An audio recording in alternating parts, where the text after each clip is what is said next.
వస్త్రోద్ధూత విధౌ సహస్రకరత పుష్పార్చనే విస్నుత గంధే గంధమహాత్మత అన్నపచనే బర్హిర్ముఖాధ్యక్షత పాత్రే Kanchana గర్భతాస్తి my చేద్బాలేందు చూడామణే శుశ్రూషాం కరవాణితే పశుపతే స్వామిల్ త్రిలోకీ గురో.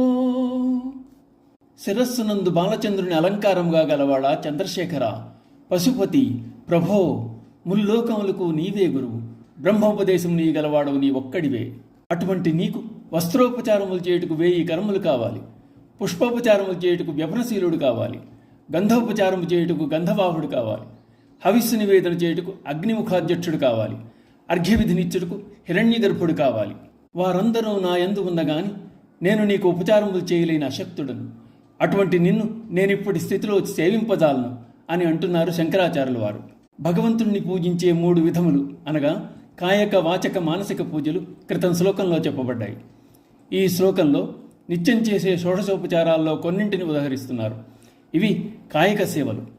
ఆవాహన నుంచి మొదలై ఆసన, అర్ఘ్య, పాద్య, స్నాన, వస్త్ర, గంధ, యజ్ఞోపవీత, ఆభరణ, పుష్ప, ధూప, దీప, నైవేద్య, తాంబూల, నీరాజన, మంత్రపుష్పం వరకు షోడశోపచారాలని అంటారు.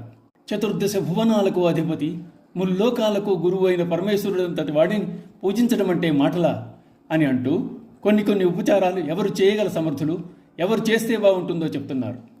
శివునకు వస్త్రోపచారం చేయాలంటే దానికి ఆదిత్యుడే తగినవాడు. ఎందుకంటే సూర్యుడు తన కిరణాలతో ప్రపంచం మొత్తాన్ని అల్లుకుంటాడు, చుట్టివేస్తాడు. అందుకే ఆయనను వివస్వాన్ అన్నారు. ఇక పుష్పోపచారం చేయవలనన్నా అది వ్యాపకుడు, పోషకకర్త, వనమాలి అయిన విష్ణువుకే సాధ్యం. గంధోపచారాన్ని వాయుదేవుడే చేయగలడు.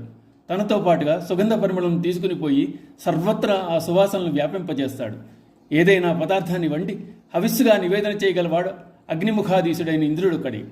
అర్ఘ్యం సమర్పించాలంటే హిరణ్యగర్భుడు అనగా సాక్షాత్ బ్రహ్మ దిగి రావాలి. ఈ ఉపచారాలు చేయడం సామాన్యుల వలన సాధ్యపడదు. అయినా యథాశక్తి శివపూజ జరగవలసిందే. శివుని స్థాయి అంతటిది అని చెప్పడమే ముఖ్యోద్దేశం. శ్లోకంలో చెప్పబడిన వివిధ దేవతల స్థాయి సామర్థ్యాలు శివుడు భక్తులకు అణుమాత్రమైనా కలగజేస్తే అంతకన్నా పరమార్థం ఉండదు. వస్త్రాలను కట్ట 1000 కరముల వేరాజు, పుష్పార్చన చేయ వ్యాపకుండైన వనమాలి, గంధమందించగ వాయుదేవుడు, హవిస్సు నర్పింప అమరేశుడు, అర్ఘ్యపాత్రనీగ హిరణ్యగర్భుడు వీరందరూ సహకరించి వారి శక్తి నాకు అందించినాడు నేను నీకు అనువైన సేవను చేయగలను అంటున్నారు శంకరాచార్యుల వారు. ఓం నమః శివాయ.